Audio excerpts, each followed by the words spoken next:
فجر کی قضا ظہر سے پہلے پڑھیں یا بعد میں؟ اگر فجر کی نماز قضا ہو جائے تو کیا ظہر کی نماز سے پہلے فجر کی قضا پڑھیں یا ظہر کی نماز کے بعد قضا پڑھیں؟ محمد مرسلین انڈیا سے۔ پہلے پڑھیں۔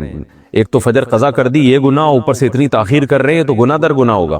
حدیث میں آتا ہے من نام عن صلاۃ او نسیھا فلیصلیھا اذا ذکرھا فإن ذلک وقتھا۔ صحیح حدیث ہے، آپ صلی اللہ علیہ وسلم نے فرمایا کسی کی آنکھ نہ کھلے نماز میں یا بھول جائے تو جیسے ہی یاد آئے یا جیسے ہی جاگ آئے فوراً نماز پڑھے وہ، اور یہی پھر اس کا وقت ہوگا۔ تو اس میں تاخیر کرنا ٹھیک عمل نہیں ہے، تو ظہر تک بھی ڈیلے نہ کریں اس کو، یہ بھی غلط ہے۔ قضا نمازیں کس طرح پڑھیں؟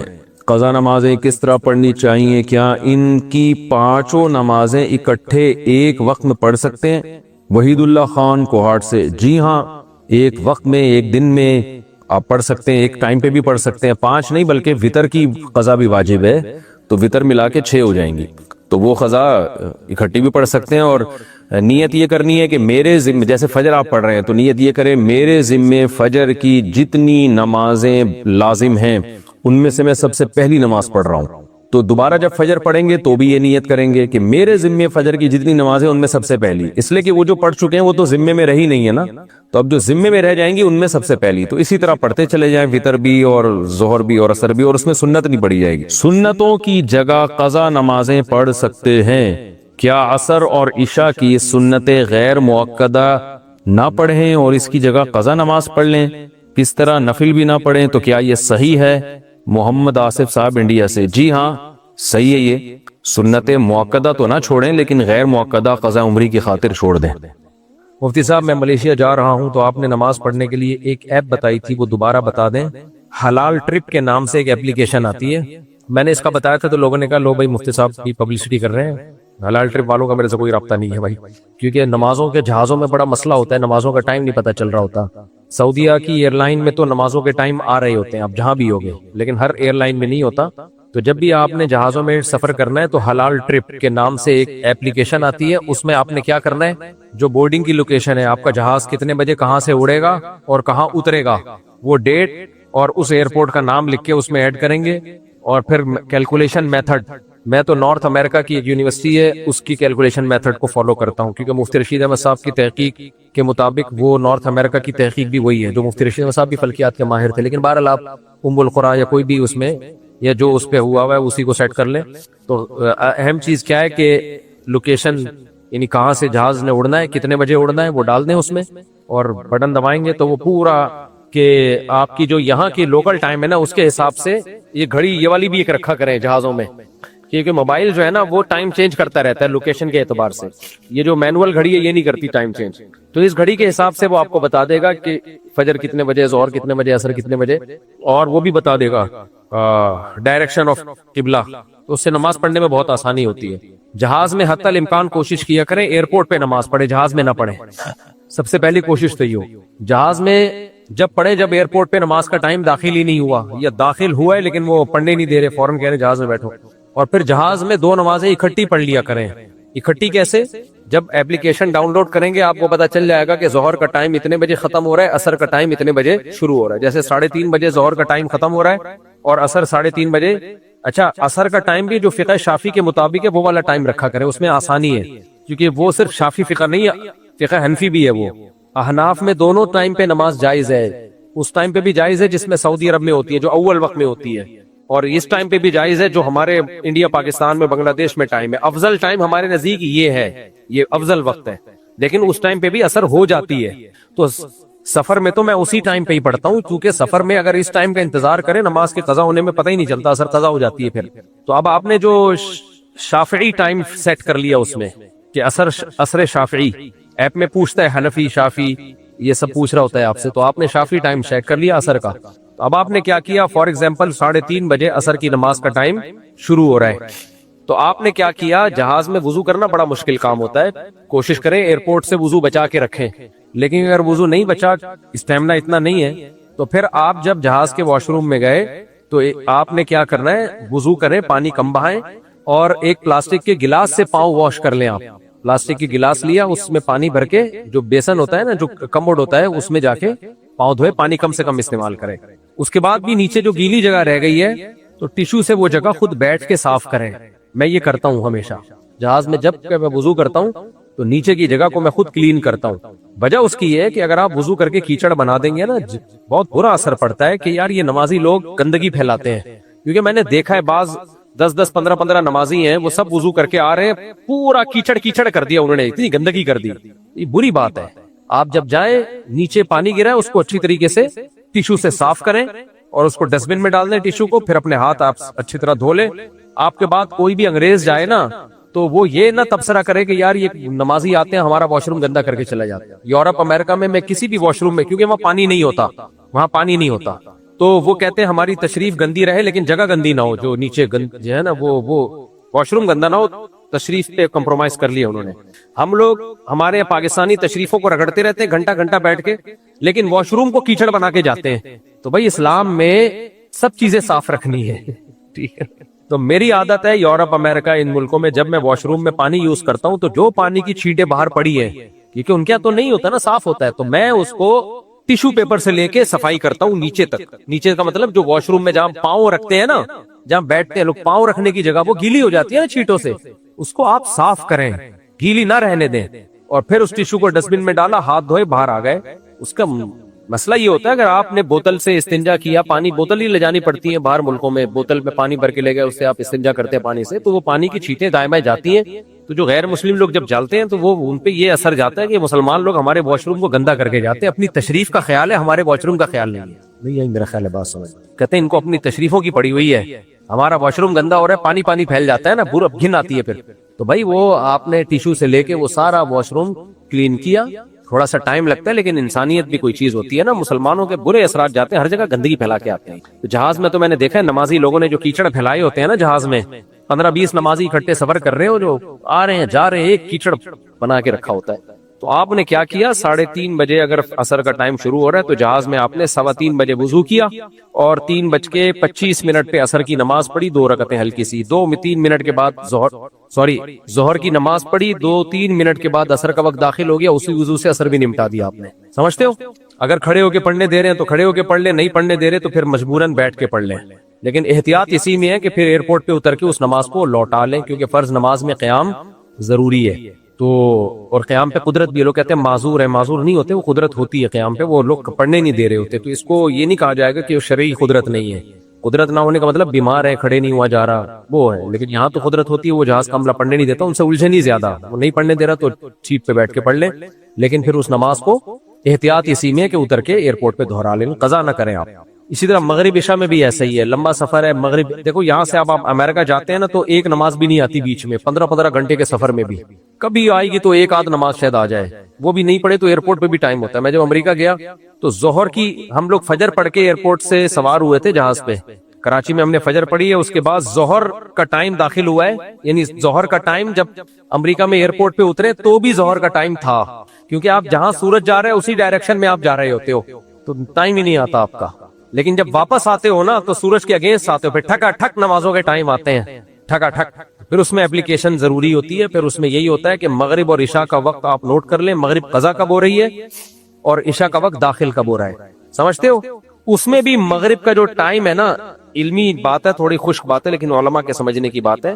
مغرب میں بھی 2 ٹائم ہے, ایک ہے شفق احمر جب سرخ روشنی غائب ہو جائے, اور ایک ہے جب سفید روشنی غائب ہو جائے. پہلے سرخ روشنی غائب ہوتی ہے, پھر سفید روشنی غائب ہوتی ہے. امام ابو حنیفہ کے نزدیک جب سفید روشنی غائب ہوگی تو عشاء کا ٹائم شروع ہوگا. امام شافعی کے نزدیک جب سرخ روشنی غائب ہوگی تو عشاء کا ٹائم شروع ہوگا. تو امام ابو حنیفہ کے جو دونوں شاگرد ہیں, امام ابو یوسف, امام محمد, انہوں نے اس مسئلے میں امام ابو حنیفہ سے اختلاف کیا ہے, اور ان کی وہی رائے ہے جو امام شافعی کی رائے ہے. یعنی جب سرخ روشنی غائب ہو جائے تو عشاء کا ٹائم شروع ہو جاتا ہے.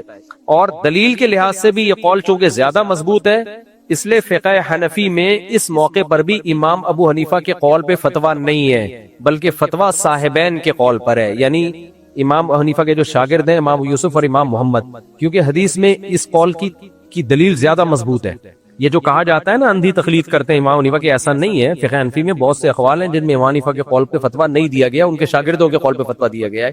تو لیکن ہمارے ہاں جو نقشے بنے ہوئے ہیں نا عشاء کی نمازوں کے, وہ امام ابو حنیفہ کے قول کے مطابق بنے ہوئے ہیں. سمجھ رہے ہو؟ کیونکہ اس میں احتیاط ہے، کیونکہ تمام ائمہ کے نزدیک عشاء کا وقت داخل ہو چکا ہوتا ہے، تو احتیاط تو اسی میں ہے کہ آپ جب سفید روشنی غائب ہو تب پڑھیں، یہ ٹائم دیر سے شروع ہوتا ہے، تو اس میں سب کے نزدیک عشاء کی نماز کا وقت شروع ہو جاتا ہے۔ لیکن جو سرخ روشنی جب غائب ہوتی ہے تو امام حنیفہ کے نزدیک نہیں ہوتا، اور بھی کچھ اسلاف ہیں جن کے نزدیک نہیں ہوتا، جمہور کے نزدیک ہو جاتا ہے، تو اس لیے اس ٹائم پہ بھی وقت داخل ہو جاتا ہے۔ جو احناف میں بھی جس قول پہ فتویٰ ہے اس کے مطابق وقت داخل ہو جاتا ہے۔ ابھی مفتی رشید احمد صاحب رحمہ اللہ نے جو نقشے چھاپے ہیں نا عشاء کی نماز کے، ان میں عشاء کی نماز کا وقت ان وقتوں سے 10-15 منٹ پہلے داخل ہو رہا ہے، تو اس میں بھی کوئی نماز پڑھ لے گا ہو جائے گی، تو سفر میں اسی میں آسانی ہے، تو اس لیے سفر میں جب ایپلیکیشن ڈاؤن لوڈ کریں آپ تو اس میں بھی عشاء کا وقت بھی فقہ شافی کے مطابق رکھیں، تو وہ ہے تو کہنے کو فقہ شافی لیکن وہ فقہ حنفی بھی ہے، لیکن ایپلیکیشن والے کو تو اتنی باریکیاں نہیں پتا ہوتی نا، جو ایپلیکیشن بنانے والے ہیں دنیا میں جو سافٹ ویئر ہیں ان کو تھوڑی پتا ہوتا ہے، وہ کہتے ہیں شافی قول ہے، یہ حناف کا قول ہے، وہ حناف کا ہوتا نہیں ہے، وہ صرف امام حنیفہ کا اکیلے کا قول ہوتا ہے، حناف کا نہیں ہوتا وہ، تو اس لیے وہ اس میں فقہ شافی کے حساب سے عشاء کا ٹائم اور فقہ شافی کے حساب سے عصر کا ٹائم۔ تو اب کیا ہوگا کہ جو ٹائم مغرب کا ختم ہو رہا ہے، مثال کے طور پر 6:30 پہ مغرب کا ٹائم ختم ہو رہا ہے، تو آپ نے 6:25 پہ 3 فرض پڑھ لیے مغرب کے، اور جیسے ہی عشاء کا ٹائم داخل ہوا اسی وضو سے آپ نے فوراً عشاء پڑھ لی۔ تو سفر میں یہ کیا جا سکتا ہے، اور بیماری میں بھی یہ کیا جا سکتا ہے۔ بیماری کا مطلب گھر میں کوئی بوڑھا ہے جس کو بار بار وضو کرانا مشکل ہے، اب بوڑھے لوگوں کو یا بیمار کو مریض کو وضو کرانا بہت مشکل ہوتا ہے، تو پھر اس کی بھی ایک وضو سے 2 نمازیں نمٹایا کریں۔ اور یہ جو حدیث میں آتا ہے نبی نے 2 نمازیں سفر میں اکٹھی پڑھی ہیں، میں نے اس پہ پورا رسالہ لکھا ہوا ہے، بس ٹائم ہی نہیں مل رہا اس کو انٹرنیٹ پہ میں یعنی ویڈیو ریکارڈ کروا کے ڈالوں۔ آپ حدیثوں کو دیکھیں گے تو حدیثوں میں اسی طرح سے 2 نمازوں کو اکٹھا کیا گیا کہ مغرب کو مؤخر کیا عشاء کے قریب، اور مغرب پڑھی، بخاری کے الفاظ ہے ثم تلبث یسیرا، تھوڑی دیر آپ نے تھوڑا سا وقفہ کیا، پھر عشاء کی نماز پڑھی ہے۔ عبداللہ بن عمر سے یہ ثابت ہے، تو یہی طریقہ ہے 2 نمازوں کو اکٹھا کرنے کا۔ یہ طریقہ احادیث میں واضح طور پر ایسا کہیں بھی نہیں ہے کہ ظہر کا وقت داخل ہوتے ہی ظہر بھی پڑھ لی عصر بھی پڑھ لی، یا ظہر کو عصر کے ٹائم کے اندر لے جا کے پڑھا گیا ہے، یا مغرب کو عشاء کے وقت میں لے جا کے پڑھا گیا، کسی صحیح حدیث میں ایسا نہیں ہے۔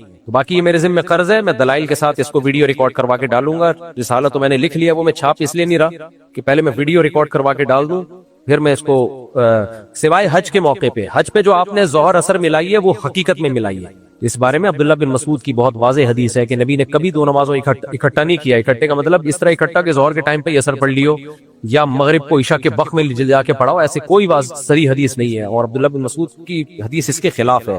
تو صرف حج کے موقع پہ ہے کہ مزدلفہ میں آپ نے مغرب پڑھنی نہیں ہے، وہ اور واجب ہے وہاں پہ کہ آپ عرفات میں مغرب پڑھنی نہیں ہے، آپ نے قضا کرنی ہے لازمی، آپ نے مزدلفہ میں جا کے مغرب عشاء، جب وہاں پہ آپشنل نہیں ہے وہاں لازمی ہے، وہ کرنا ہی کرنا ہے۔ تو حج پہ سفر کو قیاس نہیں کیا جا سکتا۔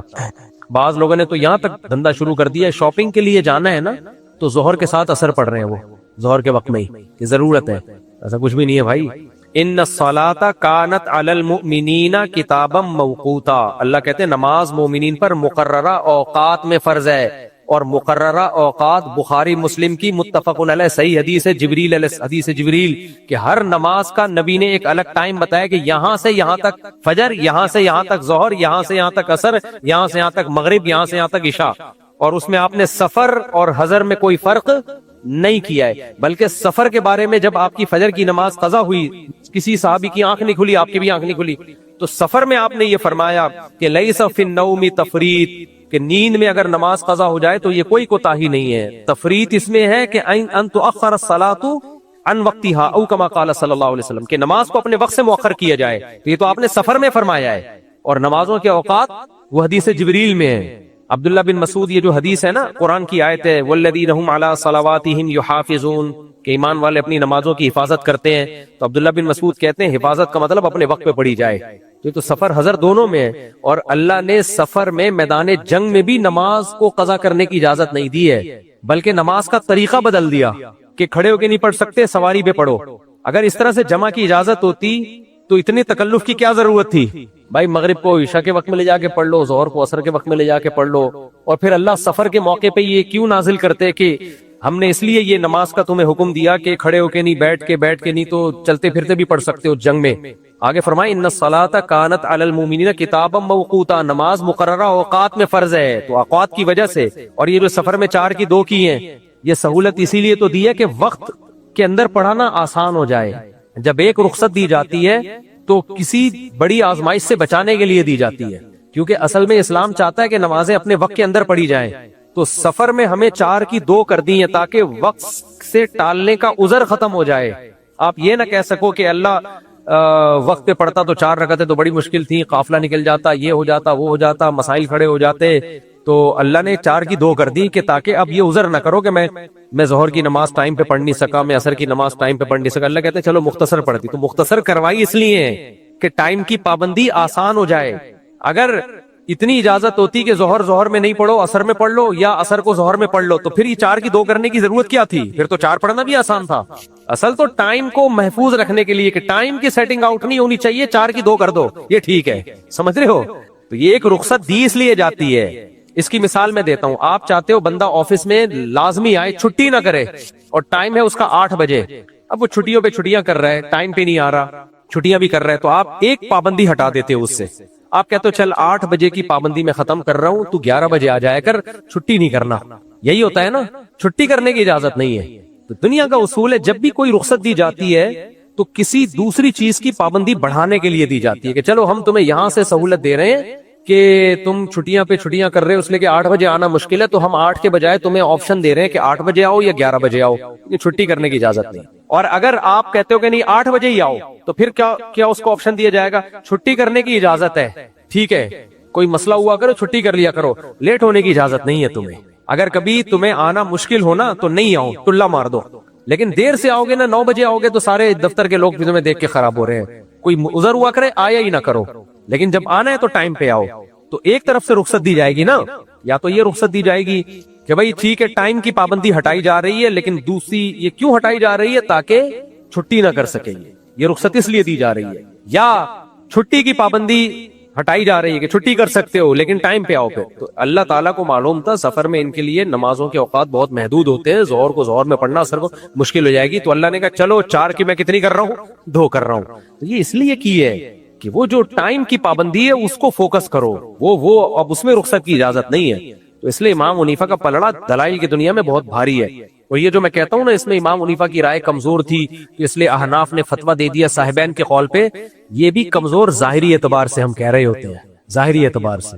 ورنہ ڈیپ میں آپ جاؤ، بہت ساری چیزیں ہمیں لگ رہی ہوتی ہیں کمزور، لیکن جب اس کی ڈیپ میں انسان جاتا ہے تو امام صاحب کا پلڑا اس میں بھاری ہوتا ہے. لیکن بہرحال 1.5 کی الگ مسجد بنانے کے بجائے احناف کا یہی اصول ہے کہ مشائخ نے اگر دیکھ لیا کہ اس بارے میں صحیح حدیث موجود ہے صاحبین کے قول پر، تو پھر وہ امام صاحب کے قول کو چھوڑ دیتے ہیں. مفتی صاحب میں ملیشیا جا رہا ہوں تو آپ نماز یہ حلال ٹرپ کے نام سے آج کے دور میں پیر و مرشد کو کس حد تک ماننا ہے، کس حد تک رائے لینی چاہیے؟ بہت پیارا سوال ہے. پیر و مرشد کو کس حد تک مانا جائے؟ ڈاکٹر کو کس حد تک مانتے ہو آپ؟ علاج کی حد تک نا، اس کی ہر بات سے متفق ہونا ضروری ہے. آپ پی ٹی آئی کے تھے، ڈاکٹر JUI کے نکلے، لیکن آپ کو پتا ہے یہ ڈاکٹر کڈنی کا بہت بڑا اسپیشلسٹ ہے. آپ گئے اس کے پاس کڈنی کی دوا لینے کے لیے، اس نے عمران خان کو یہودی بولنا شروع کر دیا، حالانکہ آپ PTI کے تھے. آپ بولے گے یہودی بول، تو کچھ بھی بول، کڈنی کا اسپیشلسٹ تو ہے، تو میں تیری صرف گردوں کے بارے میں تیری بات کو مانوں گا، باقی کوئی بات میں تیری نہیں مانوں گا. کیونکہ آپ اس سے لینے کیا جا رہے ہو؟ علاج. یہی بات ہے نا. اسی طرح اگر وہ PTI کا ہے، آپ اس کے پاس گئے اور آپ JUI کے تھے، اس نے مولانا فضل الرحمان کو برا بلا کہنا شروع کر دیا، آپ کہو گے بھائی یہ تمہاری ذاتی رائے ہے، مجھے گردوں کی دوا دے دو. آپ کو پتہ ہے یہ اپنی فیلڈ کا اسپیشلسٹ ہے، گردے کا علاج یہ بہت اچھا کرتا ہے. جب میں نے دیکھا لوگ ہندوؤں سے علاج کرا رہے ہوتے ہیں، لوگ عیسائی مسیحیوں سے علاج کرا رہے ہوتے ہیں، حالانکہ وہ حضرت عیسیٰ کو معاذ اللہ کا بیٹا کہتے ہیں. تو آدمی کہتا ہے بھائی اس کا پرسنل معاملہ ہے. لوگ یورپ امریکہ پڑھنے کے لیے جاتے ہیں کہ نہیں جاتے؟ تو کیا ہم ان کے نظریات سے متفق ہیں؟ بھائی وہ اسلام کو نہیں مانتے، ہم اسلام کو مانتے ہیں، لیکن پڑھنے کے لیے جاتے ہیں. تو اب کیا مسئلہ ہے؟ پیر و مرشد سے آپ نے لینا کیا ہے؟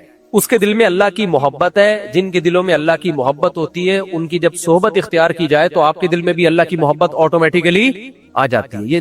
یہ اللہ کا بنایا ہوا نظام ہے. اہل اللہ کے پاس بیٹھو گے اللہ کی محبت آئے گی، دنیا پرستوں کے پاس بیٹھو گے تو کیا آئے گی؟ دنیا کی محبت. ابھی مولانا عباد اللہ صاحب کا اتنا پیارا بیان تھا یار مدنی مسجد میں، سنا ہے آپ لوگوں نے؟ جس دفعہ گئے مکی مسجد میں بیان تھا، کیسا 2 گھنٹے، کتنا زبردست. تو ایسے لوگوں کے پاس بیٹھو گے، تبلیغ والوں کے پاس، اللہ کی عظمت، اللہ کی محبت.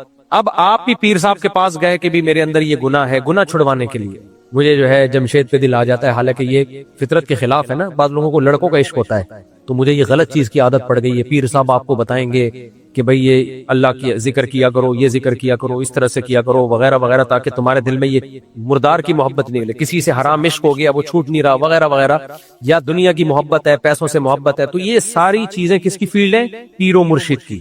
تو پیر و مرشد کو بس اس حد تک ہی لفٹ کرانی ہے، باقی اس کی سیاست میں الگ رائے ہو سکتی ہے، آپ کی الگ رائے، سمجھ رہے ہو؟ میڈیکل سائنس میں اس کی الگ تحقیق ہو سکتی ہے، آپ کی یہ نہیں کہ پیر و مرشد کو بخار ہوا، جو دوا میرے پیر نے کھائی ہے میں بھی وہی کھاؤں گا، نہ بھائی۔ یا پیر صاحب کہہ رہے ہیں کہ کڈنی کے لیے فلاں ڈاکٹر سے علاج کرا، فلاں سے نہیں، پیر صاحب میری اپنی تحقیق بھی ہے، مجھے پتا ہے فلاں ڈاکٹر اس میں اچھا ہے، وہ آپ کو بھی بیوقوف بنا گیا ہے، تو اب یہ نہیں کہ آپ بن گئے تو میں بھی بن گیا۔ کورونا میں بھی پیر صاحب سے پوچھا جائے، پیر صاحب کووڈ کے بارے میں آپ کیا کہتے ہیں؟ سیاست میں بھی پیر صاحب سے پوچھا جا رہا ہے، عمران خان ہے یا مولانا فضل الرحمان ہے یا شہباز شریف کو ووٹ دینا ہے، اس میں پیر کی رائے کی حیثیت کیا ہے؟ زیرو۔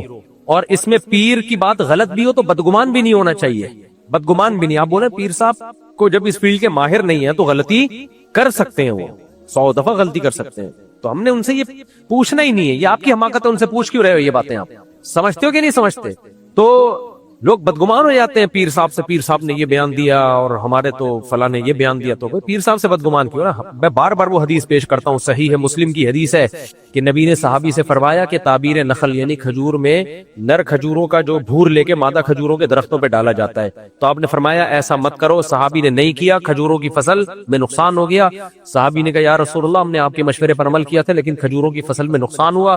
تو صحیح حدیث ہے مسلم کی، نبی نے فرمایا انتم اعلم بامور دنیاکم منی، یہ دنیا کے معاملات تم مجھ سے زیادہ جانتے ہو، یہ دنیا کے معاملات تم مجھ سے زیادہ جانتے ہو۔ اگر میں نے تمہیں مشورہ دیا تو انما انا بشر مثلکم، میں تمہاری طرح کا انسان ہوں، دین کی باتیں مجھ سے پوچھو، دنیا میں تم مجھ سے زیادہ ماہر ہو۔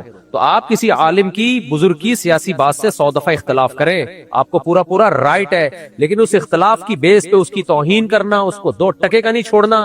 بھائی اس کی جو دین میں حیثیت ہے، فتوے میں اس کی حیثیت ہے، جائز ناجائز میں اس کی حیثیت ہے، وہ پھر بھی برقرار ہے۔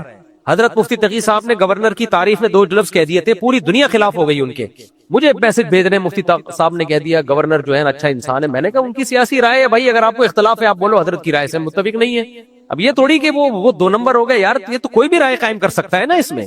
اور ان بیچاروں نے تعریف نہیں کی تھی، ایک عمل کی تعریف کر دی تھی، رات کو وہ چکر شکر لگا لیتا ہے اٹھ کے، اچھا کام ہی کر رہا ہوگا چکر وکر۔ تو میں نے بھی گورنر سے میں بھی ملا ہوں، تھوڑا راتوں کو اٹھ کے لوگوں کی خدمت کر رہا ہوتا ہے۔ اب بظاہر تو اچھا ہی لگ رہا ہے، ماضی کس نے دیکھا، ہو سکتا ہے ماضی میں اچھا نہ رہا ہو، لوگ باتیں کر رہے ہیں، لیکن اب اختلاف رائے کرو اس میں 100 دفعہ کرو۔ اتنی سی بات پہ ایک عالم دین کی خدمات کو زیرو کر دینا۔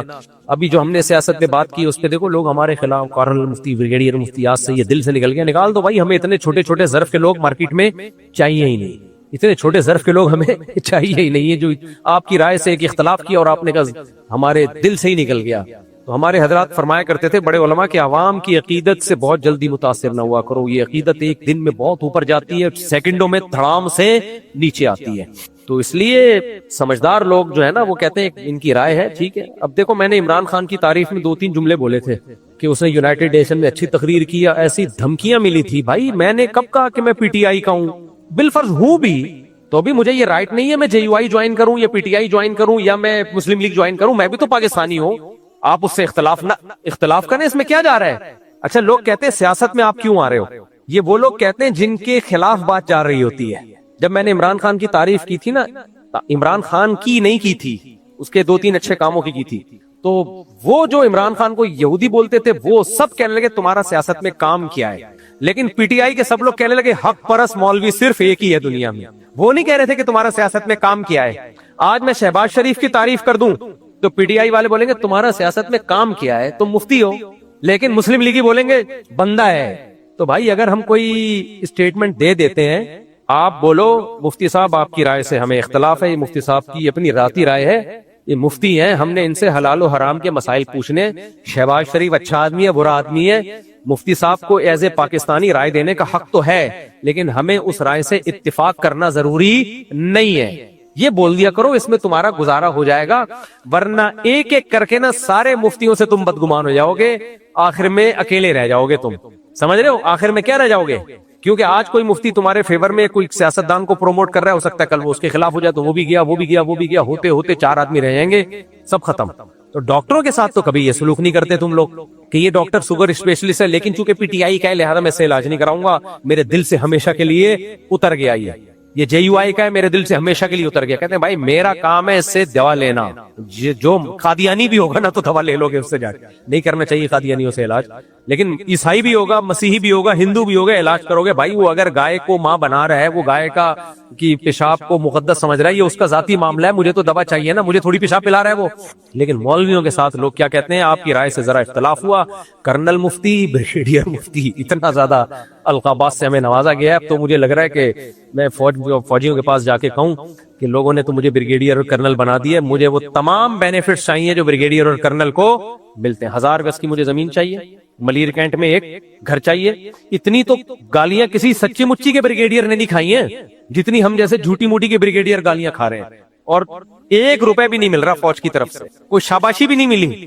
تو ہم فری پھوکٹ کے بریگیڈیئر بھی بن گئے, لیکن سہولتیں ساری انڈا موڑ والی مل رہی ہیں ہم کو, ایک بریگیڈیئر والی ایک سہولت بھی نہیں مل رہی. تو آپ 100 دفعہ اختلاف کر لیا کرو, آپ بولا کرو مفتی صاحب آپ کے دینی باتیں ہمیں بہت اچھی لگتی ہیں, سیاست میں جو یہ آپ نے بات کی ہے یہ آپ کی بات سے ہم 100% ڈس ایگری کرتے ہیں, کوئی مسئلہ نہیں. تو اور مفتی عبد الرحیم صاحب کی بھی بات یہ ہے, اگر وہ کوئی ایسی بات کریں جو ہماری رائے سے مختلف ہو اور ہمیں لگے کہ وہ غلط ہے تو ہم نہیں مانتے ان کی بات, نہیں مانتے ہم ان کی بات, اور اگر وہ لگے کہ وہ بات صحیح کر رہے ہیں پھر ہم مانیں گے, پھر آپ کے کہنے سے چھوڑیں گے بھی نہیں ان کو, ٹھیک ہے نا, کہ آپ کہہ رہے ہو تو پبلک کہہ رہی ہے تو چھوڑ دیں, ایسا بھی نہیں ہے.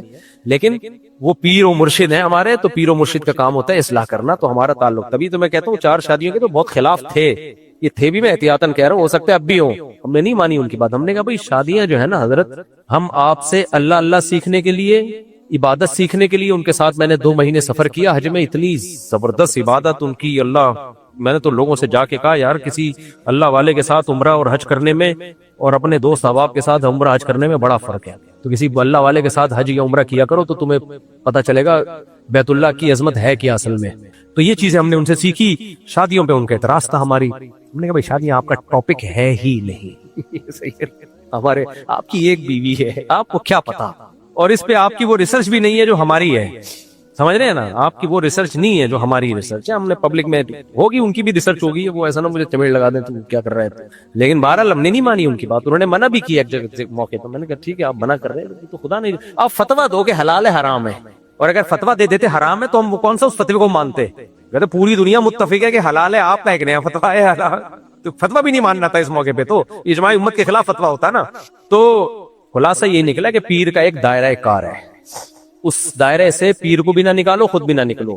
لیکن پیر اگر کوئی ذاتی رائے قائم کرتا ہے تو, اور آپ کو اس کی رائے سے اختلاف ہے, تو اس کی شان میں بے ادبیاں گستاخیاں بھی مت کرو, کیونکہ اس طرح سے اگر آپ نے علماء کی توہین شروع کر دی جو آپ کی رائے سے متفق نہیں ہے تو پھر کوئی عالم نہیں بچے گا. تبھی ان سیکولر لبرل لوگوں کو دیکھیں, یہ سب علماء سے بدگمان ہے, ان کی نظر میں نہ مفتی تقی صاحب ٹھیک ہے, نہ مفتی عبد الرحیم صاحب ہیں, نہ مولانا حلیف جالندری صاحب ہیں, نہ تبلیغ والے ٹھیک ہیں, نہ کوئی بھی ٹھیک نہیں ہے. ان کی نظر میں صرف وہ ٹھیک ہے جو سب مولویوں کو برا بلا کہتا ہے. یہ ایسے اسکالرز کے پاس جاتے ہیں اور تھوڑے دنوں میں پھر اس کو بھی گالیاں دینا شروع کر دیتے ہیں. تو یہ تو اپنے ایمان کا سودا کرنے والی بات ہے. اس لیے انسان کے بچے بنو, رائے کا اختلاف, اس کا تحمل, برداشت پیدا کرو. آپ کی مرضی کے خلاف اگر کوئی بات کرتا ہے ایک دم منہ سے جھاگ نکال لانا شروع کر دو, ایک دم نہ ہو جاؤ. اب بولو یار بندہ ایک نئی چیز مارکیٹ میں لایا ہے, تھوڑا سا کیا کرتے ہیں ہم, تحقیق, اور تحقیق کرو. یہ جو آپ یوٹیوب اور فیس بک کی ویڈیوز دیکھ رہے ہو, اٹ از ناٹ تحقیق, اٹ از ناٹ تحقیق. کوئی بھی روتا ہوا آ کے بیان داغ دے, کوئی بھی آئے اور کچھ بھی داغ دے, میرے یہ ہو گیا, میرے ساتھ یہ ہو گیا. بھائی کیا پتا, لوگوں نے پیغمبروں پہ جھوٹ نہیں باندھا ہے بھائی. یہ جو حدیث میں صحیح حدیث, ضعیف حدیث, یہ سارے جو ضعیف راوی ہیں یا موضوع منگھڑت حدیثیں ہوتی ہیں, ان میں راوی ہوئے, یہ سارے تو مسلمان تھے. غیر مسلموں کی حدیثیں تھوڑی پہنچی ہمارے پاس, یہ تو سارے مسلمان تھے جن کے بارے میں محدثین نے کہا مسلم ہے, کذاب ہے, جھوٹ بول رہا ہے, نبی کی پر جھوٹی حدیثیں گڑی ہے اس نے. اسماء الرجال کی پوری بحث اس دور کی ہے جب بہترین زمانہ تھا. اس دور میں یہ جھوٹا ہے, یہ غلط بیانی, یہ مبالغہ رہا ہے, یہ ثقہ ہے. تو آج کیا نہیں ہوگا, یہ کیا فیس بک پہ کسی نے بھی اٹھا کے 2 آنسو بہا دیے اور خبر چلا دی آپ کو, دیکھو یہ ویڈیو مفتی طارق مسعود تک پہنچا دو, سب مجھے بھیج رہے ہو, یہ پہنچا دو. میں نے کہا یہ پہنچا دو, یہ رو رہا ہے نا. یوسف علیہ السلام کے بھائی نہیں روتے ہوئے آئے تھے, خود ہی کنویں میں ڈالا ہے اور روتے ہوئے آئے ہیں, ابا بھائی کو بھیڑیا کھا گیا. وہ پیغمبر کے بیٹے ہو کے جھوٹ بول رہے تھے, تحقیق اس کو نہیں کہتے. ابھی جامعۃ رشید نے تحقیق کی ہے, وہ جو نہیں بوڑھے آدمی رو رہے تھے جنہوں نے کہا میری بچی جامعہ افسا میں شہید ہو گئی, میں نے پہلے تحقیق کروائی اپنے طور پہ, پتا چلا وہ جھوٹ, وہ بابا نے جھوٹ بولا ہے, اس کے گاؤں کے لوگوں نے بتایا, 2 علماء نے بتایا چھوڑ یہ جھوٹ بولا اس نے. تو میں نے بیان جاری کیا کہ نہیں کیا؟ جو گئے گاؤں میں ان کی تحقیق میں نے بتائی کہ یہ ان مولانا ہیں, ان دونوں مولانا سے آپ مل کے آئے ہیں, دونوں مولانا سے جا کے وہاں پتا کر لیں یہ بابا جھوٹ بول رہا ہے. اس پہ پھر ایک بندے نے کلپ بنایا کہ نہیں مفتی طارق مسعود کی ویڈیو غلط ہے. پھر ہم نے کہا ہم اور زیادہ تحقیق کرتے ہیں. پورا گروپ گیا جامعۃ رشید سے, 2 گھنٹے پیدل پہاڑوں پہ چڑھائے, پوری رپورٹ لے کر آیا ہے, پوری ولاگنگ کی ہے, پوری ویڈیو ریکارڈنگ پوری. آپ کہہ سکتے ہو جامعۃ رشید اس مسئلے میں اتنا پیچھے کیوں پڑ گیا ہے؟ جامعۃ رشید اتنا پیچھے اس لیے پڑا ہے کہ آپ کو پتا چلے کہ تحقیق کسے کہتے ہیں. جب تک اس لیول کی تحقیق نہ ہو, فیس بک اور یوٹیوب کی ویڈیو پہ یقین مت کیا کرو, چاہے وہ بزرگی کہہ رہے ہوں. وہ بزرگوں نے خود تھوڑی دیکھا ہوتا ہے جا کے, وہ تو کہہ رہے ہیں, ایک بزرگ ہیں بیچارے قابل احترام ہے ہمارے لیے, مدرسے کے شیخ الحدیث ہیں, ان کا میرے خلاف جامعہ کے خلاف بیان آیا کہ سینکڑوں بچیاں جامعہ افسا میں شہید ہو گئی, ان لوگ کے دیکھو کیسے جھوٹ بول رہے ہیں. وہ بزرگ نیک آدمی ہے لیکن پروپیگنڈے کا شکار ہو گئے ہیں. حضرت سینکڑوں بچیاں شہید ہوئی ہیں, نام ایک کا بھی نہیں لیا جا رہا. ایک بابا کا نام آیا کہ میری بیٹی شہید ہوئی ہے, جو روتی ہوئی ویڈیو بنائی ہے. آج جامعۃ رشید میں اس پہ پوری ڈاکومنٹری پیش کی جائے گی. یہاں سے جاتے ہوئے پورے پہاڑوں میں ان گاؤں کے لوگوں کی شہادتیں, گواہیاں پوری ریکارڈ, کچھ آڈیو کچھ ویڈیو ریکارڈ کر کے چلائیں گے. پھر آپ کو پتا چلے گا کہ دنیا میں جب کسی کنٹری کے خلاف پروپیگنڈا کیا جاتا ہے نا, تو اس طرح سے کیا جاتا ہے. اس میں بزرگ بھی بہہ جاتے ہیں, علماء بھی بہہ جاتے ہیں. تو اس تحقیق کے اسٹینڈرڈ ہوتے ہیں, اس اسٹینڈرڈ کے بغیر آپ محقق نہیں کہلاتے. تو سنی باتوں پہ یا ایک صحافی نے یہاں سے بیان داغ دیا, دوسرے صحافی نے یہاں سے بیان داغ دیا, اس کو تحقیق نہیں کہتے. ہاں ان صحافیوں کو غلط بھی نہ کہو, آپ بولو بھائی ہماری تحقیق نہیں ہے, پتہ نہیں صحیح کہہ رہا ہے, پتہ نہیں. یار یہ ابھی لیٹسٹ جو واقعہ ہوا تھا, یہ مسیحی جو تھا کامران مسیح, جب پاکستان آرمی نے جہاز گرائے, رافیل وافیل گرا دیے, تو سب سے زیادہ کریڈٹ کس کو دیا جا رہا تھا؟ کامران مسیح. اتنا میڈیا پہ پروپیگنڈا ہوا ہے, میں نے بھی کامران مسیح کے فیور میں بیان دیا کہ یار مسیحی برادری سے ہے لیکن بہادری کو سلام. کامران مسیحی کے گھر پہ پھول بچھائے جا رہے ہیں, ویڈیوز آ رہی تھی نا, میڈیا نے ایک ہائپ کریٹ کی, کامران مسیح زبردست, مسیحی برادری کا سر فخر سے بلند کے ملک کے لیے قربانی دی. یہ میں نے بھی بیان دیا تھا. پھر میں نے کہا اگر اپنے طور پہ تحقیق تو کرو. پاکستان ایئر فورس میں جاننے والوں کو فون کیا, ادھر ادھر فون گھما, انہوں نے کہا کامران مسیح جہاز کا جو کیبن ہے نا اس میں کبھی بیٹھا ہی نہیں ہے. میں نے کہا بس کرو یار, اتنا بھی کسی کی مخالفت میں آگے نہیں جانا چاہیے. اس کے گاؤں میں پھول بٹ رہے ہیں, کندھوں پہ بٹھا کے گھمایا جا رہا ہے, پوری دنیا اس کو. انہوں نے کہا مفتی صاحب میں جھوٹ نہیں. میں نے کہا یار پھینک رہے ہو, آپ کی کوئی دشمن, آپ کا سالہ تو نہیں ہے کامران مسیح کہیں؟ ہو سکتا ہے آپ کو دوسری شادی سے روک رہا ہو. کہہ رہے وہ پائلٹ ہی نہیں ہے. اگر وہ کہتے ہیں نا پائلٹ ہے, تو میں کہتا دشمنی نکال رہے ہیں. بعض پائلٹوں کو ایک دوسرے پائلٹ سے دشمنی بوز ہو سکتا ہے کہ یار کام میں نے کیا, فیور کون لے کے جا رہا ہے, جہاز 3 مہینے بھی گرائے تھے اس کا تو کہیں آ نہیں رہا, کامران مسیح سارا کریڈٹ لے کے جا رہا ہے. پہلے تو میں یہ سمجھا کہ شاید کوئی جیلسی میں ایسا کر رہے ہوں. وہ میں نے جن سے رابطہ کیا وہ بھی یا تو پائلٹ تھے یا پائلٹ کے دوست تھے, بھی مجھے پورا یاد نہیں ہے. میرے پائلٹوں سے بھی رابطے ہیں ایئر فورس کے, وہ بھی میری, ہمارے تو ہر طبقے سے سلام دعا ہے, ہر طبقے سے. تو انہوں نے بتایا کہ مفتی صاحب وہ نہیں, کامران مسیح نے نہیں گرایا. تو میں نے کہا کیوں, وہ پھر کیا, پھر اس نے اڑایا. وہ کہنے وہ بیٹھا ہی نہیں کبھی, وہ پائلٹ ہے ہی نہیں. میں نے کہا یہ کیا ہو رہا ہے یار. اس لیے میرے بھائی تو میڈیا کے دنیا میں نہ آیا کرو, اتنی جلدی متاثر نہ ہوا کرو. پتہ ہے خلافت عثمانیہ گر گئی تھی پورے پروپیگنڈے سے. اس وقت خلیفہ لوگوں کو کہتا تھا یہ فرانس پروپیگنڈا کر رہا ہے, جو تم لوگ اس کے پروپیگنڈے میں آ رہے ہو, اور یہ تمہارے ذریعے سے ہماری حکومت گرائے گا, نہ تمہاری آئے گی نہ ہماری رہے گی, ان کی حکومت آ جائے گی. تو مفتی عبدالرحیم صاحب جامعۃ رشید پاکستان بچانے میں لگے ہوئے, فوج بچانے میں نہیں لگے ہوئے. سمجھ رہے ہو, میرا بھی ہدف پاکستان کی اسٹیٹ ریاست بچانا ہے, فوج بچانا نہیں ہے. فوجی آتے جاتے رہیں گے, فوجی آئیں گے جائیں گے. فوج بچانا ہوتا تو ہم کیوں فوجیوں کو موٹیویٹ کر رہے ہوتے کہ جا کے انڈیا جب تمہیں دھمکیاں دے رہا ہے تو لڑو. سب یہی کہہ رہے تھے نا, ادھر سے میزائل آ رہے ہیں ادھر سے کیوں نہیں جا رہے, بارڈر پہ فوجی کیوں نہیں جا رہے. فوجیوں کو بچانا ہوتا تو ہم کہتے ہیں نہیں جاؤ. ٹھیک ہے نا بھائی, فوجی شہید ہو جائیں, اللہ ان کو بھی, ان کی زندگیاں بھی برکت دے ان کی زندگیوں میں. لیکن اگر شہید ہو رہے ہیں اور ملک بچ رہا ہے تو ہم کہیں گے یہ شہادت بہت بڑی شہادت ہے. ملک تو بچے نا, ہمیں ملک کو فوکس کرنا ہے. تو اگر ملک کو بچانے کے لیے فوج کو عزت دلانی پڑی تو عزت بھی دلائی جائے گی, فوجیوں کو اپریشیٹ بھی کیا جائے گا, ان کی حوصلہ افزائی بھی کی جائے گی. تو ایسے موقع پہ پبلک تو گالیاں دے گی, تو پبلک کی گالیوں سے ڈر گیا وہ بزدل ہے, جو نہیں ڈرا وہ کیا ہے, وہ بہادر ہے. سمجھتے ہو کرنل مفتی طارق مسعود صاحب کا بیان ہے. آج کے دور میں پیر و مرشد کو کس طرح مانا ہے؟ پیر و مرشد کو بس اللہ اللہ ہو، بشرطے کہ پیر و مرشد اللہ اللہ اللہ والا بھی ہو. ورنہ آج کل جو پیر مارکیٹ میں آ رہے ہیں وہ خود حب جاہ کے مریض ہوتے ہیں. بہت سے جعلی پیر ایسے بھی آ رہے ہیں، ان کے اندر خود پیسوں کی لالچ ہوتی ہے، خود ٹھرکی ہوتے ہیں، جماعت سے نماز نہیں پڑھ رہے ہوتے. بعض پیر ایسے بھی آ رہے ہیں مارکیٹ میں، لیکن لوگ گھسے ہوئے ہیں، مانے جا رہے ہیں پیر صاحب پیر صاحب. آج کل بہت زیادہ لڑکے اور بڑے آدمی بھی نیکر پہن کر کھلے عام گھومتے ہیں اور کوئی ان کو روک بھی نہیں رہا. اصل میں یہ نیکر پہن کے گھومتے ہیں یہ بتانے کے لیے ماڈرن لوگ ہیں. ہم کون ہیں؟ ماڈرن. تو ان کو بولو کہ بغیر نیکر کے گھوما کریں تاکہ ہم سمجھیں کہ آپ بہت پہنچی، ورنہ ان کا بس چلے یہ نیکر کے بھی بغیر گھومے. اصل میں ان کو خدا سے تو کوئی ہے ہی نہیں نا جس نے بنایا ہے. اسلام میں اللہ کے رسول کا حکم ہے، اور اللہ کے رسول کا حکم یہ اللہ ہی کا حکم ہے کہ مرد کے لیے ناف سے لے کے گھٹنے تک یہ کم سے کم یہ ایریا چھپانا فرض ہے. تو ان کی نظر میں اللہ رسول کی کوئی حیثیت، اللہ کی نعمتیں کھائیں گے پیئیں گے لطف اندوز ہوں گے، اللہ کی اتنی سی نہیں مانیں گے کہ جتنا اللہ نے جسم ڈھانکنے کا کہا ہے اتنا تو ڈھانک لو نا. جان کر مخالفت کریں گے تو کوئی بات نہیں. قرآن نے کہا ہے تمتعوا، مزے اڑاؤ، فإن مصيركم إلى النار، آنا تم نے آگ کی طرف. یہ نہیں ہوگا کہ اللہ تمہیں دنیا میں کھلاتا رہے تم اللہ کی مرضی سے کپڑے، اور اللہ نے یہ تھوڑی کہا کہ سر کے بال سے لے کے پاؤں کے ناخن تک ڈھانک لو. مرد کو اتنی پابندی ہے ناف سے لے کے کم سے کم گھٹنا، اس ایریا کو کھولنے کی تمہیں اجازت نہیں ہے. بس اتنی سی پابندی پہ عمل نہیں ہو رہا. تھوڑا سا لمبا چڈا سلوا لو یار، گھٹنے سے نیچے کر لو تھوڑا سا، پھر بھی ماڈرن ہی نظر آؤ گے. ویسے تو پراپر ڈریس پہننا چاہیے پورا، لیکن تمہیں ماڈرن بننا ہی ہے تو اتنا تو چھپا لو نا جتنا شریعت نے کہا ہے. پھر بھی لوگ ماڈرن ہی کہیں گے. جتنا کپڑوں کے بغیر گھومے گا لوگ کہیں گے پڑھا لکھا آدمی ہے. یہ لوگوں کی مینٹالٹی ہے. حضرت مفتی عبدالرحیم صاحب کو اللہ تعالیٰ نے اتنی سمجھدار صلاحیت عطا کی ریاستی سطح پر شریعتی ذمہ داری ادا کریں تو انہیں بے حیائی، زنا اور خاندانی نظام پر بات کرنے کی ضرورت کیوں نہیں محسوس ہو رہی، اور باقی مسائل میں کیوں خاموش ہیں؟ مفتی صاحب سب چیزوں پہ بولتے ہیں، لیکن اس پہ اس لیے زیادہ بول رہے ہیں کہ اس پہ ان کے علاوہ کوئی اور بول نہیں رہا. اگر جیسے مجھے لوگ کہتے ہیں آپ شادیوں پہ کیوں بولتے ہو؟ بھائی میں اکیلا بول رہا ہوں، دوسرے بھی بولیں تو میں نہیں بولوں گا. تو اسی طرح ریاست پہ علماء میں حضرت مفتی تقی صاحب بھی بولے ہیں.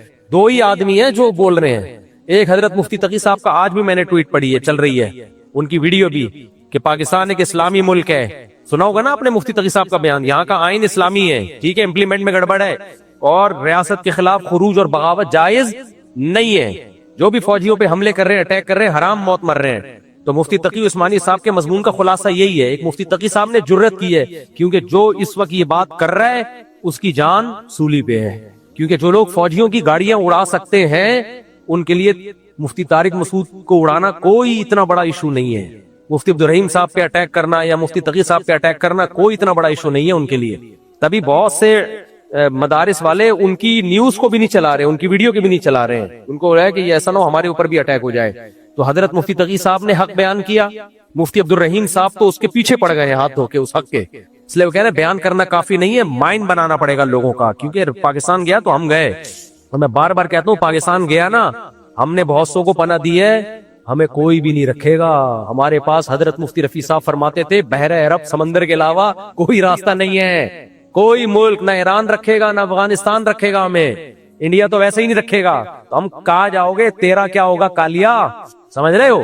اور پاکستان یہ لوگ نہیں بچائیں گے جو مولانا لوگ ہیں، فوج بچائے گی جس کے پاس ویپن ہے. میں اور آپ کتنے ہی نیک بن جائیں، رافیل طیارہ ہم گرا سکتے تھے.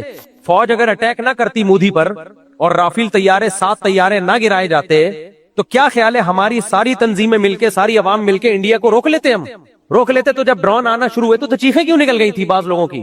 ٹھیک ہے اس میں میمز بنی ہے، کچھ لوگوں نے تو ڈرون اٹھا کے بیچنا شروع کر دیے، لیکن کب تک؟ جب بڑے بڑے میزائل آتے ہیں نا گرتے تو پھر ہم کہتے ہیں بھائی یہ کیوں کوئی بھی نہیں بچا پاتا. تو چاہے کرپٹ آرمی ہو یا نیک آرمی ہو، انتخابات میں کرپشن کر رہی ہو یا نہیں کر رہی ہو یہ ایک الگ بحث ہے. اس میں تو آپ مخالفت کرو 100 دفعہ کرو یار، 100 دفعہ مخالفت کرو کہ انتخابات میں شفاف انتخابات ہوتے ہی نہیں ہیں اور اسٹیبلشمنٹ کی وجہ سے نہیں ہوتے. آتا وہی ہے جس کو فوج لے کر آتی ہے. تو سب عمران خان کو بھی فوج لائی تھی، پھر ابھی جو حکومت آئی ہے اس کو بھی فوج لائی ہے. سب کام اس میں نہیں گھسنا چاہیے، فوج کو سیاست میں نہیں آنا چاہیے. ایک فوجی مجھے کہنے لگے ہمارے یہاں فوجیوں کو سیاست میں آنے کی اجازت نہیں، آرمی کے جو لوگ ہیں نا کوئی سیاسی بیان نہیں دے سکتے. مجھے اتنی ہنسی آئی، بڑی مشکل سے میں نے روکا. فوجیوں کو تو اجازت نہیں ہے لیکن فوج فل گھسی ہوئی ہے سیاست میں. فوجیوں کو اجازت نہیں ہے لیکن فوج کو آرڈر ہے کہ سیاست میں گھسنا ہے. اس میں آپ اختلاف کرو یار، اس میں ہم آپ کے ساتھ ہیں. انتخابات میں دھاندلیاں عمران خان کو بھی لایا گیا تھا، کون لایا تھا؟ فوجی لے کر آئی تھی. تو یہ سب نواز شریف کی حکومت بھی بیچ میں گرا دی، اس کو 5 سال مکمل کرنے دینے چاہیے تھے. اس میں آپ 100 دفعہ اختلاف کرو، ہم بھی آپ کے ساتھ ہیں، لیکن میرے بھائی جتنا ہے اتنا نا، جیسے ہم کہہ رہے ہیں جامعہ افسر میں ظلم ہوا، کون کہہ رہے نہیں ہوا، لیکن جتنا ہوا اتنا رکھو نا. اپنی طرف سے لڑکیاں کیوں ڈال رہے ہیں ان کے کھاتے میں یار؟ تو جتنا ہوا ہے اتنا. مشرف نے تو 3 ظلم کیے، مفتی عبدالرحیم صاحب ببانگ دوہل کہتے ہیں، اور اس وقت بھی کہتے تھے، آج بھی کہتے ہیں، جو ظلم کیے ہیں جس کے ہم اب تک زخم چاٹ رہے ہیں مشرف کے کرتوتوں کے، لیکن جتنا ہے اتنا بیان کیا جائے. تو اسی طرح فوج میں جو ہے غلطی وہ بیان کرو، لیکن میرے بھائی جہاں ملک کی دفاع کی بات آئے گی فوجیوں پہ اٹیک نہیں ہونے دیا جائے گا، کیونکہ فوج اگر ان پہ جو اٹیک ہو رہے ہیں، فوجی شہید ہو رہے ہیں، ان کا نقصان نہیں ہے، میرے اور آپ کی واٹ لگنے والی ہے. مفتی عبدالرحیم صاحب گھول گھول کے پلا رہے یہ بات کہ یار یہ اتار لو دماغوں میں، پروپیگنڈے کا شکار مت ہو. جو کچھ غلطیاں فوج کی ہیں لیکن کچھ نہیں بھی ہیں تو بھی ان کے کھاتے میں ڈالی جا رہی ہیں، جس کی وجہ سے نفرت پھیل رہی ہے. لوگ پھر ملک دشمنوں کا ساتھ دے کے کہہ رہے ہیں ہاں مارو ان کو. ایسے بھی یہ فوجیوں کی لاشوں پہ بنگرے ڈال رہے ہیں. میرے بھائی کل تمہاری لاشوں پہ اس سے بڑے بھنگرے ہونے والے ہیں اگر یہ فوج کمزور پڑ گئی. تو اس میں 2 اور 2 4 کی طرح ہمارا موقف کلیئر ہے کہ ہم جرنل کسی جرنیل سے اختلاف کر سکتے ہیں، لیکن ایز اے ادارہ آرمی پہ اٹیک اور آرمی کو کمزور کرنے کی کوشش یا ملک کے دفاع کی جب بات آئے گی تو اس میں آرمی کا ساتھ نہ دینا یہ بدترین ظلم ہے، یہ زیادتی ہے، یہ مجرمانہ غفلت ہے. مفتی عبدالرحیم صاحب چونکہ اس حقیقت کو جانتے ہیں اس لیے کھل کے وہ فوج کا ساتھ دے رہے ہیں، کھل کے، اور 1 روپے نہیں لے رہے فوج سے، وہ کھل کے ساتھ دے رہے ہیں فوج کا، وہ کیونکہ ان کو حقائق معلوم ہے کہ بہت بڑی تباہی ہمارے سر پہ کھڑی ہوئی ہے. تو یہ ہے، اس سے اگر کوئی اختلاف کرتا ہے تو کر لے بھائی، لیکن یہ اس سے اختلاف بہت خطرناک ہو جائے گا میرے اور آپ کے لیے. ہم گئے، لوگ سمجھتے ہیں جی وہ خوارج جائیں گے تو اسلامی مملکت اسلامیہ قائم ہو جائے گی. مملکت اسلامیہ نہیں قائم ہوگی میرے بھائی، ان کے پاس کچھ بھی نہیں ہے مملکت اسلامیہ یا کنٹرول کرنے کے لیے، کچھ بھی نہیں ہے. اور یہ بیان جب میں دے رہا ہوں تو مجھے پتا ہے میرا نام ان کی لسٹوں میں ہے، جن مولویوں کے نمبر لگائے ہوئے ہیں نا، جن کو دھماکوں سے اڑانا ہے، اوتھینٹک خبر ہے، ان مولویوں میں میرا نام بھی ہے، حضرت مفتی تقی صاحب کا نام بھی ہے، مفتی عبدالرحیم صاحب کا نام بھی ہے. ہمارے نام لسٹوں میں آ گئے ہیں ان تقریروں کی وجہ سے، سمجھتے ہو؟ باقی لوگ کہتے ہیں فوج کے خلاف بولو نا، تو آپ بول تو رہے ہو فوج کے خلاف، اٹھا رہی ہے فوج کسی کو؟ میڈیا تو بھرا ہوا ہے. اس وقت فوج کو فیور دینا بہادری ہے، فوج کی مخالفت میں تو ساری پبلک زندہ باد کے نعرے لگائے گی. تو جب ساری پبلک فیور کر رہی ہو پھر کوئی فیور کر دے تو یہ تو کوئی کمال نہ ہوا نا میرے بھائی. اس وقت جو مخالفت کا ماحول ہے اس میں حق بیان کرنا جان ہتھیلی پہ رکھ کے، یہ ہے بہادری. اٹ از کالڈ بہادری. میں تو روزانہ وصیت کر کے سوتا ہوں، وصیت نامہ میں نے اپڈیٹ بھی کیا ہوا ہے، سمجھتے ہو؟ مفتی تقی صاحب کی جو سیکیورٹی اتنی سخت ہوئی ہوئی ہے وہ اس لیے تھوڑی ہوئی کہ فوجی اڑا دے گا ان کو معاذ اللہ، وہ اس لیے کہ انہوں نے فوج کے فیور میں بیان دے دیا ہے اور پاکستان کے حق میں بیان دیا ہے، اس لیے سیکیورٹی بہت سخت ہوئی ہے ان کی. میرا نام محمد عمار بھائی، میں ابے زندہ لڑکی تلاش کرنا چاہتا ہے اور کہہ رہے کہ میری مدد کریں. اس کو دیکھو، یہ میرا کام ہے. میرا سوال یہ میں اس لیے چاہتا ہوں لڑکی سے بات چیت سے کیسے بچا جائے، عورت پروفیسر کی سطح تک بات کی جائے، لڑکیوں سے بات چیت سے کیوں بچا نہیں کرو بات تو بچ گئے. میل کلاس فیلو، ان سے دوستی لگاؤ، ان سے بات چیت کیا کرو. لڑکی سے کیسے بچا جائے بہت مشکل کام ہے نا. جب بچتے ہو تو اٹیک کا حملہ خطرہ ہوتا ہے، بم سے اڑانے کی دھمکیاں ہوتی ہیں. اگر لڑکی سے میں نے بات چیت نہیں کی، کورونا پھیلنے کا خطرہ ہو جائے گا دوبارہ. مولانا حکیم اختر صاحب رحمہ اللہ تعالی بڑی اچھی مثال دیتے تھے کہ تم کسی لڑکی کو گھور گھور کے دیکھ رہے ہو، بد نظری کر رہے ہو، پتہ اس کے ساتھ ایک بندہ بیٹھا ہوا بڑی بڑی مونچھوں والا ڈی ایس پی بیٹھا ہوا ہے وردی میں، تمہیں کسی نے آ کے بتا دیا یہ لڑکی اس کی بیٹی ہے. اب دیکھو گے بہن سمجھ کے نا نظریں جھکا لو گے. پھر کوئی کسی مفتی سے نہیں کہے گا مجھ سے بد نظری پہ کنٹرول نہیں ہوتا، مفتی صاحب جب کوئی لڑکی دیکھتا ہوں پاگل ہو جاتا ہوں، بڑا مشکل کام ہے، کیسے کنٹرول کروں میں. وہاں یہ نہیں ہوگا، تمہارا باپ بھی کنٹرول کرے گا، کیونکہ ایسے جو دیکھ رہا ہے بولا یہ تیری بہن ہے. یہ کون ہے؟ اٹھائے گا ایسے بہن، نظر بھی نہیں اٹھائے گا، عزت ماں ایسا سمجھ کہ ایسا نہ ہو کہ میں بہن کی نیت سے نظر اٹھاؤں اور وہ شک کر لے کہ پتہ نہیں کس نیت سے دیکھ رہا ہے. یہ مثال حکیم اختر صاحب دیا کرتے تھے رحمہ اللہ تعالی. تو اللہ کا خوف ایس ایچ او سے زیادہ ہونا چاہیے. اللہ نے قرآن میں کہا یعلم خائنۃ الاعین وما تخفی الصدور، آنکھوں کی خیانت اور دلوں کی خیانت کو اللہ جانتا ہے. تو اللہ کو سب پتہ ہے بھائی. اللہ کا خوف ہوگا تو بچ جائے گا. شادیاں کرو نا، تمہیں موت کیوں آ رہی ہے؟ یہ عورت کی جو شہوت ہے یہ ختم تھوڑی ہو سکتی ہے. جب پراٹھے کھاؤ گے، انڈے پھوڑو گے، گوشت کھاؤ گے، یا تو کھیرے ککڑیاں کھاتے رہو بیٹھ کے، سبزی خور بن جاؤ. جو بھی گوشت کھائے گا اس کا دماغ خراب ہوگا. اس کا حل اللہ نے، ایک صحابی نے کہا میں نے اپنے اوپر ان میں شہوت بہت زیادہ تھی، تو وہ انہوں نے نبی کو آ کے بتایا کہ میں نے گوشت کھانے سے گوشت اپنے اوپر حرام کر دیا ہے. تو نبی نے منع کیا. تو اس کا یہ مردانہ قوت اللہ نے رکھی اس لیے ہے کہ عورت کو بیوی بنا کے عزت کے ساتھ گھر میں لے کر آؤ، اس سے تمہاری نسل بڑھے گی، بڑھاپے میں یہ شہوت تھوڑی رہے گی، بڑھاپے میں اولاد کام آئے گی۔ تو جوانی میں اس کو صحیح جگہ استعمال کر لو گے تو اس کا فائدہ ہوگا، اس کی برکتیں ملیں گی، صحت اچھی ہوگی۔ اور جوانی میں ادھر ادھر منہ مارتے رہے تو بڑھاپے میں تو منہ مارنے کا بھی کی طاقت بھی نہیں رہتی، پھر ختم، بیلنس ہی نہیں ہے۔ اب بوڑھے لوگ آتے ہیں کہتے ہیں کاش جب بیلنس تھا تو کوئی ترغیب دینے والا نہیں تھا، اب جب آپ کی 4 شادیوں کی ترغیب سن رہے ہیں بیلنس ختم ہو چکا ہے۔ تو اس لیے ابھی جوان ہو تو صحیح جگہ نکاح کر لو۔ یاد دھیانی آپ نے کہا تھا رفع الدین کے مسئلے پر مدلل حوالوں کے ساتھ گفتگو کریں گے، بالکل کریں گے۔ ابھی ایک نیا مسئلہ بڑھنا شروع ہو گیا، اسی میں الجھ گئے ہم لوگ۔ ہمارے آفس میں ایک مفتی صاحب آئے، افسوسناک بات یہ کہ میں نے ان کو ہاتھ کے بجائے چمچے سے کھانا کھاتے دیکھا۔ کیا علماء کو بھی سنت پر عمل کرنے میں آ آتی ہے؟ چمچے سے کھانا کھانا بھی جائز ہے، کوئی گناہ نہیں ہے بھائی، ہاتھ سے بھی کھا سکتے ہو، بہتر ہے ہاتھ سے کھاؤ۔ بعض لکوڈ چیزیں ہوتی ہیں وہ ہاتھ سے کھاؤ گے تو سامنے والے کو گھن آتی ہے، بالکل ہی لکوڈ ہوتی ہے نا وہ تو چمچ سے ہی کھانی پڑتی ہے۔ نارمل چاول ہیں تو ہاتھ دھو کے ہاتھ سے کھا لو وہ، لیکن چمچے سے بھی جائز ہے، کوئی گناہ نہیں ہے اس میں۔ ان چیزوں کا تعلق آداب سے ہے، کوئی نبی کا آرڈر نہیں ہے کہ ہاتھ سے کھانا، اگر آرڈر ہوتا نا تو پھر واجب ہو جاتا۔ جب نبی نے آرڈر نہیں دیا تو ہاتھ سے کھایا ہے، مانا چمچے کی بھی نہیں کی ہے۔ دیکھو پہلے اتنے بیلچے ویلچے بھی نہیں ہوتے تھے، لوگ مٹی بھی ہاتھ سے ہی اٹھا کے ڈالتے تھے قبروں پہ۔ اب بیلچے آ گئے ہیں، مشینیں آ گئی ہیں، کرینیں آ گئی ہیں۔ جو زیادہ ہیوی آدمی ہے اس کو تو کرین سے، اس کو تو بیلچا بھی کام نہیں کرتا۔ تو اگر چمچے سے بھی کوئی کھا لے تو کوئی گناہ کی بات نہیں ہے اس میں، لیکن بہرحال سنت کے قریب یہی ہے، اور ہاتھ سے کھانے میں لذت بھی زیادہ ہے۔ چمچے سے جب کھایا جاتا ہے جب ہاتھ دھونے کی جگہ نہ ہو۔ میں تو چمچے سے جب ہی کھاتا ہوں جب ہاتھ دھونے کی جگہ نہیں ہے، یا اٹھ کے گئے تو سیٹ کوئی، یا اٹھ کے گئے تو لوگ بیسن پہ سیلفیاں نہ شروع کر دیں میرے ساتھ، تو پھر میں چمچے سے کھاتا ہوں۔ میری عادت یہی ہے کہ جب تک ہاتھ سے کھانا کھایا جا سکتے ہاتھ، اس میں لذت بھی ہے، اور بہرحال نبی کا طریقہ تو یہی ہے نا۔ ہر قوم کا کھانا کھانے کا کلچر ہوتا ہے۔ انگریز چمچے سے کھاتے ہیں، جیپنیز وہ ڈنڈیوں سے کھاتے ہیں، کچھ قوم کانٹوں سے کھاتی ہے، تو مسلمانوں کا ہمیشہ سے طریقہ کیا ہے؟ ہاتھ سے کھانا۔ یہ شاعر میں ہے، فرض واجب نہیں ہے لیکن اسلام کی ایک علامات میں سے۔ تو حتی الامکان کوشش کیا کرو ہاتھ سے کھایا کرو۔ مجبوری میں چمچے سے، جہاز میں چمچے سے کھانا پڑتا ہے، ہاتھ دھونے کے لیے اٹھ کے جانا آنا بڑا مشکل ہوتا ہے، تو جہاں مجبوری ہو کہ الگ بات ہے، یا کھانا اتنا گرم ہے کہ ہاتھ سے کھایا نہیں جا رہا، وہاں بھی چمچے سے کھا لیا جاتا ہے۔ تو افضل بہرحال یہی ہے ہاتھ سے کھاؤ۔ کوئی چمچے سے کھا رہا ہے تو برا بلا مت کھاؤ اس کو، بیلچے سے بھی کھا لے تو بھی کوئی برا نہیں ہے، جائز ہے ہر طرح سے۔ آپ کہتے ہیں گنجائش زیادہ دینی چاہیے زمانے میں، جبکہ دوسرے علماء تقوی کی حدیث سناتے ہیں کوئی شخص اس مستق تقوی کی بلندی میں پہنچ جائے جب تک کچھ ایسے جائز کام نہ چھوڑ دے۔ ہاں کچھ علماء کہتے ہیں کہ تقوی کی انتہا تک پہنچنے کے لیے ضروری ہے کہ کچھ جائز کام بھی جو جائز ہیں وہ چھوڑ دیا جائے، بہت سے حلال کام بھی چھڑوا دیتے ہیں تاکہ ایک خواہشات قربان کرنے کا جذبہ پیدا ہو۔ وہ علماء کی رائے بھی ٹھیک ہے، لیکن ہمیں اختلاف ہے، یعنی رائے سے اختلاف کرنے کا حق تو ہے کہ بھئی لوگوں کی ابھی کمزور ہو چکے ہیں، لوگ بڑے بڑے گناہ چھوڑنا مشکل ہو رہے ہیں، ہم اس سے حلال کام بھی کہیں کہ وہ پریکٹس کے لیے حلال بھی چھوڑ دیں، مشکل ہو جائے گی۔ تو اس لیے میری تو یہی رائے ہے کہ جائز کام تفریحات کے جتنے وہ کرو، خوب جائز کام، سوئمنگ بھی کرو، ہارس رائڈنگ میں تو دیکھو بعض علماء کہتے ہیں عورت کو گھر میں ہی رہنا چاہیے، میں کہتا ہوں پردے دار عورت کو اپنے ساتھ لے کے جاؤ سفروں میں، اس کو ساحل سمندر پہ بھی لے کے جاؤ، اس کو آپ اگر کوئی ایسا سوئمنگ پول ہے جس پہ پردے کا انتظام ہے تو سوئمنگ بھی سکھا دو، تاکہ اس کی جتنی جائز حاجات ہیں شرعی حدود کے اندر رہ کے پوری ہوں۔ میں نے ایک دفعہ بیان کر دیا تھا کہ اپنے گھر کی خواتین کو پردے کے ساتھ، ظاہر ہے پردہ تو پہلے ہے، کیونکہ ایسے کچھ سوئمنگ پول بنے ہوئے ہیں جن میں پردوں کے ساتھ خواتین سوئمنگ کرتی ہیں، سوئمنگ بھی سکھا دو۔ ایک مولوی نے میرے خلاف اتنا سخت بیان دیا، غیرت نہیں ہے، بغیرت آدمی ہے، بغیرت آدمی۔ تو ٹھیک ہے ان کی رائے ہوگی کہ ہم بغیرت ہیں، لیکن جہاں تک اسلام مخالفت نہ کر رہا ہو نا، دنیا کے ساتھ چلنا چاہیے۔ ہمیں دنیا ایک طرف کو جا رہی ہے، آپ دوسری طرف کو مت جانے کی کوشش کرو۔